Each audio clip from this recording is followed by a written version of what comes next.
Hello বন্ধুরা, তোমরা দেখছো হ্যাপি টু সিন। আর আমি অনেক ভালো আছি, আশা করি তোমরা অনেক ভালো আছো। আর আজকে এই ব্লগটা শুরু করছি। একদম সাডেনলি আমাদের প্ল্যান হলো আমরা তারাপীঠ যাব। তো আমি, রঞ্জন দা, সাধন দা, সৌজিৎ দা আর টিঙ্গু দা আর চন্দন দা সবাই মিলে আমরা ছজন মিলে আমরা চলে যাচ্ছি। এই যে কলকাতা স্টেশন থেকে ট্রেন ধরে আমরা 3 টায়ার করেছিলাম যাওয়ার সময়।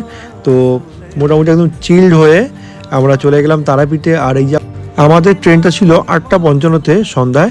আর এই ট্রেনটা করে আমরা চলে গেলাম তারাপীঠে। আর একটা রুম আমাদের অলরেডি বুক করা ছিল কাকাতুয়া হোটেলে।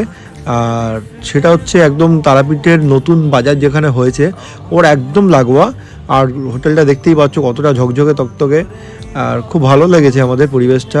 লিফটও রয়েছে, পরিষেবাটা ঠিকঠাকই আর ভাড়াটাও ঠিকঠাকই ছিল। সো বন্ধুরা, পুজো দিতে এসে পুজোটা তো খুব ভালোই দিয়েছি, মায়ের দর্শনটাও খুব ভালোভাবে হয়ে গেছে। আশা করি তোমাদের ব্লগটা ভালো লেগেছে। ভালো লাগলে লাইক কমেন্ট শেয়ার করে দিও।